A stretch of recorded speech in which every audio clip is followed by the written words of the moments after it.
दोस्तों आरएसएस पर सरदार पटेल ने ही बैन लगाया था, लेकिन फिर भी आरएसएस सरदार पटेल को पसंद करती है, नेहरू को क्यों पसंद नहीं करती? दरअसल सरदार पटेल ही थे जिन्होंने आरएसएस के सामने शर्त रखी थी कि मैं बैन तुम्हारे ऊपर से जब ही हटाऊंगा जब तुम भारत के झंडे को मानोगे, भारत के संविधान को मानोगे।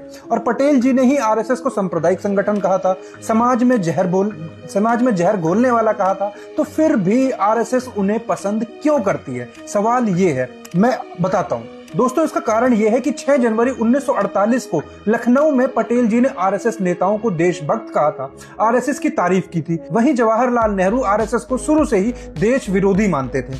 लेकिन पटेल जी की राय 30 जनवरी 1948 को बदल गई जब गोडसे ने गांधी जी की हत्या कर दी, जो कि स्वयं सेवक रह चुका था। पटेल जी ने यह माना कि गांधी की हत्या में सीधा सीधा संघ का कोई हाथ नहीं है, लेकिन पटेल जी इस बात से नाखुश थे कि आरएसएस में गांधी की हत्या के बाद मिठाई बंटवाई गई थी। पटेल जी साफ कहते हैं कि आरएसएस ने समाज में जहर घोला है, उनके कारण मुसलमानों पर हमले हुए हैं, जिसका परिणाम यह है कि समाज में इतनी नफरत हो गई कि गांधी की हत्या हुई है। दोस्तों 1948 में गोलवलकर पटेल को लिखते हैं कि आप अगर आरएसएस पर से बैन हटा देते हैं तो आरएसएस सरकार की मदद करेगी देश में कम्युनिस्टों के खिलाफ लड़ने में। फिर आखिरकार 11 जुलाई 1949 में आरएसएस पर से बैन हटा लिया जाता है, जब आरएसएस कहता है कि हम संविधान को मानेंगे और हम पॉलिटिकल इंटरफेरेंस बिल्कुल नहीं करेंगे, राजनीति से दूर रहेंगे।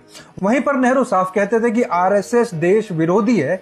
यही कारण है कि आरएसएस बिल्कुल भी नेहरू को पसंद नहीं करता है, क्योंकि उनका बस चलता तो वो एक दिन आरएसएस को चलने ना देते, बैन लगा देते। लेकिन पटेल जी ने कहा था कि जो लोग आरएसएस को डंडे की मदद से बंद करना चाहते हैं, ऐसा नहीं होगा। यही कारण है कि आरएसएस जो है पटेल जी को तो मानती है, लेकिन नेहरू के लिए बिल्कुल पसंद नहीं करती।